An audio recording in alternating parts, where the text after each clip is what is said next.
You have to play with passion. You got to play with energy. You have to have an edge to you. We don't have that right now.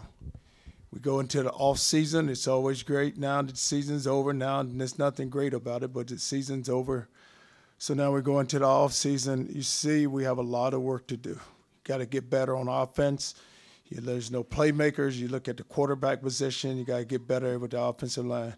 Defensively, you can't give up the big play. You got to play better. You got to play smart. You got to have you have to be able to go out and stop. It doesn't matter what happens on offense. Defensively, you have to make plays, and we just didn't do it. Didn't get off the field. But we see it's a lot of work to be done, which is great. It's a great challenge. I don't mind it. I don't mind accepting it. I'm so happy for it. But you see it, and we have seen it, and we keep talking about it. The last two games is just so frustrating because you look at the TCU game, you look at this game, and that's not an indication of what this football team is and what this football team is all about. And for that to happen, it's an embarrassment to the program, and that should never, ever happen within this program. But we got work to do, and we just got to get it done.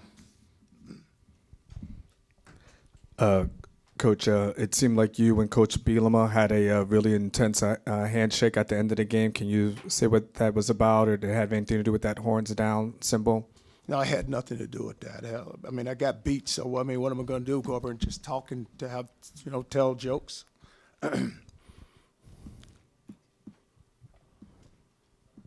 Charlie, given a month to prepare, how does any team come out flat and unprepared, like you said?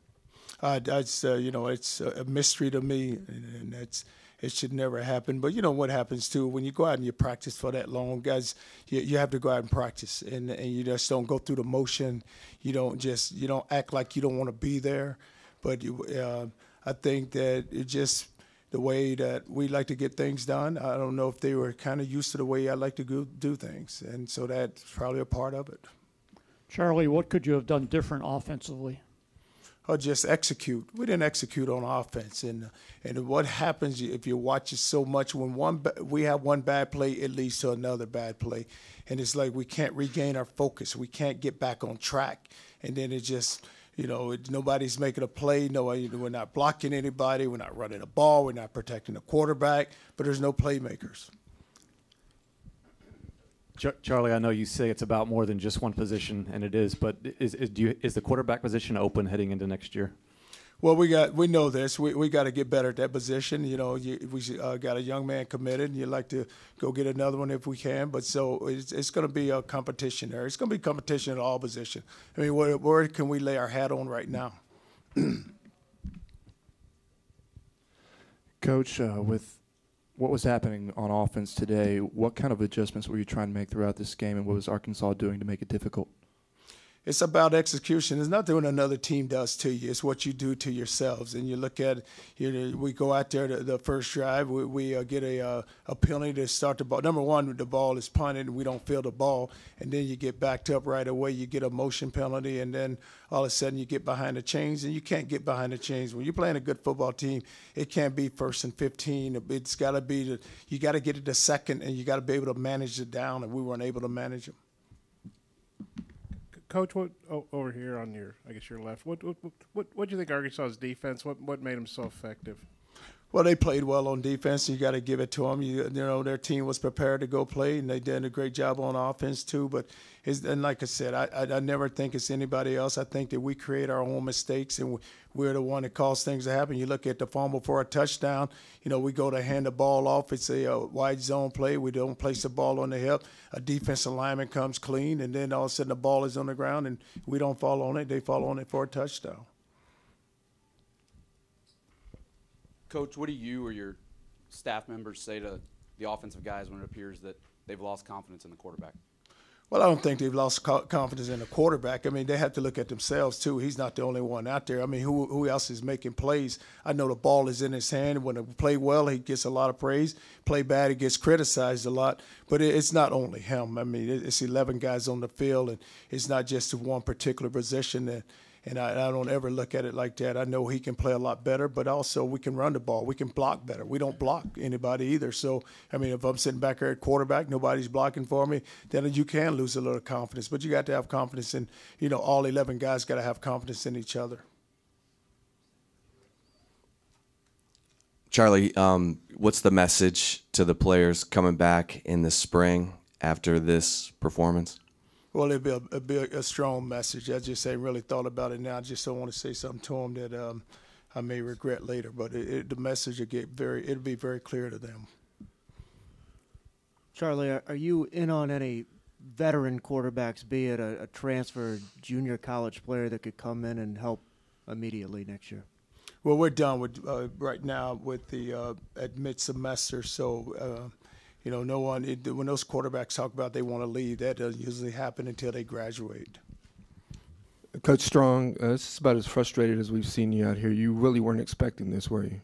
Well, you don't ever expect to go out and go get hammered, 31-7 in a bowl game when you had a month to go prepare. Coach, I know you talk about what your team did, but can you talk about what Arkansas did to create the way you performed if they did?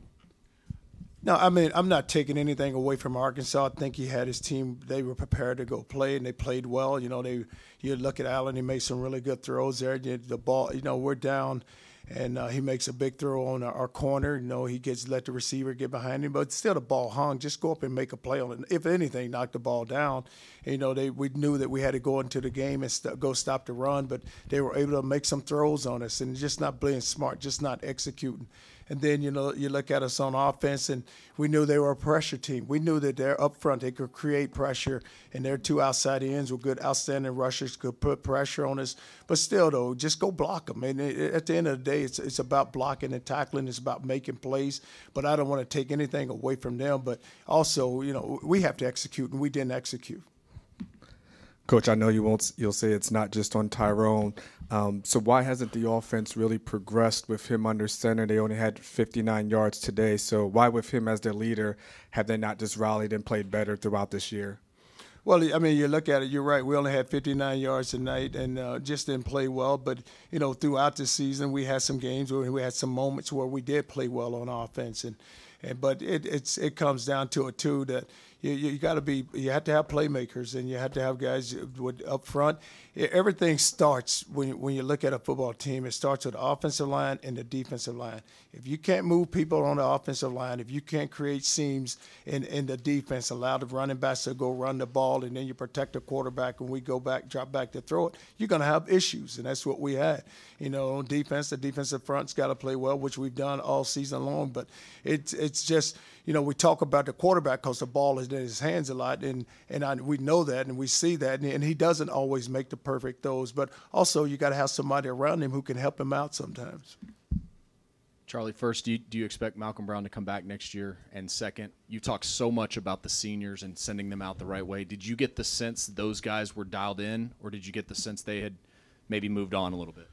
No, I never thought the seniors had moved on because if you look at it, you look at Ced Reed, you look at Harris, you look at those guys, you look at Diggs, you look at Hicks, those guys continue to play. It wasn't the issue, wasn't the seniors because, they wanted to end the season the right way. And for Malcolm, we haven't had that conversation yet. Mr. Strong, 6-7 at the end of the year, second losing record since 2000. You've talked about image with Texas so long. What does that say about the team and the program right now, and how do you address that? Well, we have a long ways to go, and that's the bottom line. You can't lose 7 games. You can't have a losing season, and that's not what this program is about. Coach, all through the season, Texas has struggled in the third quarter. What do you think it is about the third quarter that causes it so much trouble? Well, I don't know. I mean, it's the third quarter. It's the first quarter. If we don't get off to a good start, then it's every quarter. So I don't know if you can just just put it on one quarter. It's all of them. We just got to go out and play well, and we didn't. And, a lot of times we go, you're right, we get to we actually, a lot of times in the first half, it's a low-scoring game. Then the second half, it just falls in on us. But it's just about guys finishing and executing, and we don't finish. We didn't do a great job of finishing. Charlie, the way the last couple of games have gone, have you seen anything scheme-wise or coaching-wise that shakes your faith in Sean? And do you anticipate any coaching staff changes?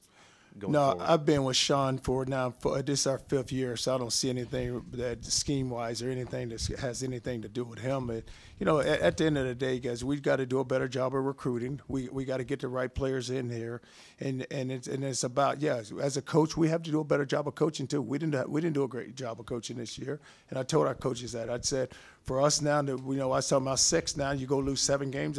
That is not the standard here. It would never be the standard here. And that should never, ever happen here at the University of Texas. That shouldn't happen. And we know this. You have to play better. You have to coach better. And you have to get your players to go play. And we didn't get that done.